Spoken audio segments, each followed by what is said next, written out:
Swargate ST आगारामध्ये एका 26 वर्षीय तरुणीच्या शरीराचे लचके तोडणाऱ्या नराधम दत्ता गाडे याचा एक फोटो सध्या सोशल मीडियावरती बऱ्याच प्रमाणात व्हायरल झालाय। या फोटोमध्ये दत्ता गाडे यांनी पोलिसांचा गणवेश घातलेला दिसून येतोय आणि त्यामुळेच आता त्याच्यावरती मोठमोठे प्रश्न सुद्धा उपस्थित केले जातात।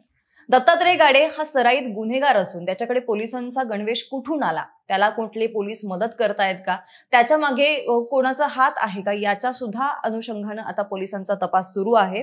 आणि महत्त्वाचं म्हणजे ज्यावेळेस पोलीस तपास करत होते त्यावेळेस तो गणवेश एका कॉन्स्टेबलचा असल्याचं पोलिसांच्या तपासातून निष्पन्न झालेलं आहे। पण दत्तात्रय गाडे सारख्या सराईत गुन्हेगाराकडे तो गणवेश कुठून आला, तो गणवेश घालून त्याने आणखी काही गुन्हे केलेले आहेत का, याचा सुद्धा आता तपास पोलीस करतायत। आणि याच संदर्भात दत्ता गाडे या प्रकरणाबद्दल अधिकची अपडेट काय आहे याचा हा व्हिडिओ असणार आहे, त्यासाठी हा व्हिडिओ शेवटपर्यंत नक्की पहा। नमस्कार, मी मयुरी आणि तुम्ही पाहताय विशेष भारी। मंडळी, जेव्हा दत्ता गाडे अत्याचार प्रकरण समोर आलं त्यावेळेस त्याला अटक करण्यात आली तब्बल 2 दिवसांनी आणि त्यानंतर आता तो 12 मार्च पर्यंत पोलिसांच्या ताब्यात आहे। 12 मार्च पर्यंत कोठडी त्याला सुनावण्यात आलेली आहे। हे प्रकरण समोर आल्यानंतर त्याच्या बाबतीत अनेक बातम्या सुद्धा प्रसारित झालेल्या होत्या आणि त्यामध्ये हा दत्ता गाडे कोणा राजकीय नेत्याच्या जवळचा कार्यकर्ता आहे अशी एक बातमी येत होती आणि महत्त्वाचं म्हणजे या व्यतिरिक्त सुद्धा त्याचं पोलिसांशी कनेक्शन आहे अशा सुद्धा काही बातम्या येत होत्या। आणि यातच आता त्याचा हा फोटो व्हायरल झालेला आहे। या फोटोमध्ये त्याने पोलिसांचा गणवेश घातलेला आहे, त्याच्यामुळे आता ते कनेक्शन आणि यामध्ये घातलेला तो पोलिसांचा गणवेश याचं कुठे जुळतंय का याचाही तपास आता सध्या पोलीस करत आहेत। दुसरी गोष्ट म्हणजे त्यांचा जो तो गणवेश त्याने घातलेला आहे तो त्याने पोलिसांकडून घेतलाय की कुठून शिवून घेतलेला आहे याचाही तपास आता पोलीस करणार आहेत। सुरुवातीला दत्ता गाडे हा आपण बस ड्रायव्हर आहोत किंवा बस कंडक्टर आहोत असं म्हणून महिलांना फसवायचा, त्यांना आपल्या जाळ्यात ओढायचा आणि मग त्यांच्यावरती गैरकृत्य करायचा असं म्हटलं जात होतं। तिथे तो कधी कंडक्टर आहोत म्हणून, तर कधी आता पोलिसांचा गणवेश घातलेला असल्यामुळे कधी तो कंडक्टर तर कधी पोलीस आहोत असं म्हणून महिलांना आपल्या जाळ्यात ओढायचा असा एक अंदाज बांधला जात होता। मात्र आता त्याचा जो फोटो समोर आलेला आहे त्यानंतर या सगळ्या गोष्टींवरती, या चर्चांवरती आता शिक्कामोर्तब झालेला आहे। दत्तात्रय गाडे सातत्याने स्वारगेट बस स्टँडवरती वावरत असावा असा सुद्धा संशय आता पोलिसांना आहे आणि म्हणूनच या 26 वर्षीय तरुणीवरील बलात्काराच्या या घटनेव्यतिरिक्त त्याने आणखी काही मुलींना आपल्या जाळ्यात ओढण्याचा प्रयत्न केलाय का याचाही संशय आता पोलिसांना आहे। त्यासाठी तो आपण पोलीस असल्याचं भासवायचा, पोलिसांच्या गणवेशाचा गैरवापर करून त्यांना आणखी कुठल्या तरुणींवरती अत्याचार केलेत का याचाही शोध आता पोलीस घेत आहेत। या व्यतिरिक्त गाडेचा मोबाईल अजूनही पोलिसांच्या हाती लागलेला नाहीये। म्हणजे ज्या दिवशी हे गाडेनं गैरकृत्य केलेले आहे, अत्याचार केलेला आहे, त्यानंतर त्याचं लोकेशन शोधण्याचा पोलिसांनी पण बराच प्रयत्न केलेला होता, मात्र त्याच्याकडे मोबाईल नव्हता असं म्हटलं जात होतं आणि त्यामुळे कुठेतरी दत्ता गाडे याचं लोकेशन शोधण्यात पोलिसांना त्यावेळी अडचण येत होती।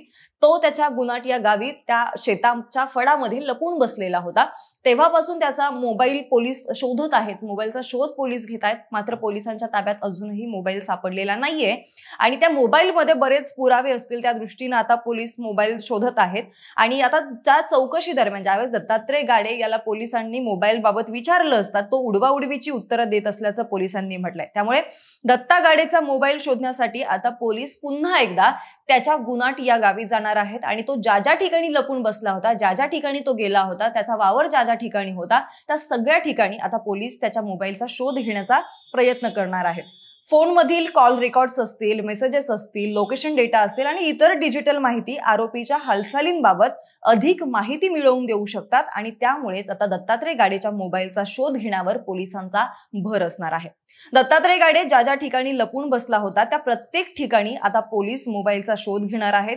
आरोपीची आतापर्यंत DNA चाचणी पूर्ण झालेली आहे। ज्या रिकाम्या बसमध्ये, ज्या शिवशाही बसमध्ये ही घटना घडलेली होती त्या बसची देखील फॉरेन्सिक चाचणी पूर्ण झालेली आहे। प्राथमिक तपासात गाडेनं त्याचा फोन गुनाट गावातल्या एका शेतात फेकल्याचं सांगितलेलं आहे। ज्यावेळेस पोलिसांनी त्याच्याकडून त्या फोनबद्दल माहिती घेण्याचा प्रयत्न केला त्यावेळेस सुरुवातीला मात्र त्याने उडवाउडवीची उत्तरं दिली, पण नंतर काही त्याच्याकडून माहिती वधवून घेतली असता त्याने त्याचा फोन त्याच्या गुनाट गावातल्या शेतात फेकल्याचं सांगितलेलं आहे आणि त्यामुळेच आता गुन्हे शाखेचं पथक त्या परिसरामध्ये जाऊन त्याच्या मोबाईलचा शोध घेणार आहे। यापूर्वी दत्तात्रय गाडे याला गेल्या वर्षी स्वारगेट पोलिसांनी एका मोबाईल चोरीच्या गुन्ह्यात अटक केलेली होती। त्यावेळी तपासणी केली असता त्याच्या मोबाईलमध्ये पोलिसांच्या गणवेशातील फोटो आढळून आलेला होता। चौकशी केल्यानंतर आपण पोलीस आहोत अशी बतावणी करून पोलीस दलात भरती होण्यासाठी मार्गदर्शन करू शकतो असं सांगत दत्ता गाडेने अनेक मुलींशी ओळख वाढवल्याचं सुद्धा त्यावेळेस म्हटलं होतं। त्यामुळेच आता दत्तात्रय गाडे याने परिधान केलेला हा पोलिसांचा गणवेश नक्की कोणकोणत्या कारणांसाठी त्याने वापरलेला आहे, हा गणवेश घालून त्याने आणखी किती मुलींना आपल्या जाळ्यात ओढलेला आहे, त्यांच्यावरती अत्याचार केलेत का, गैरकृत्य त्यांच्याबरोबर केले का, या सगळ्याच्या अनुषंगानं आता पोलिसांचा तपास सुरू झालेला आहे। आणि महत्त्वाचं म्हणजे तो गणवेश देण्यासाठी कुठल्या पोलिसाने त्याला मदत केली आहे का, की तो गणवेश त्याने कुठून विकत घेतलाय, शिवून घेतलेला आहे, याचा सुद्धा आता पोलीस तपास करत आहेत। मात्र यामध्ये एक गोष्ट नक्की की अशा प्रकारे गणवेश घालून, पोलिसांचा गणवेश घालून एक सराईत गुन्हेगार जर वावरत असेल तर हे मुलींच्या संरक्षणाच्या दृष्टीनं फार धोकादायक मानलं जाते।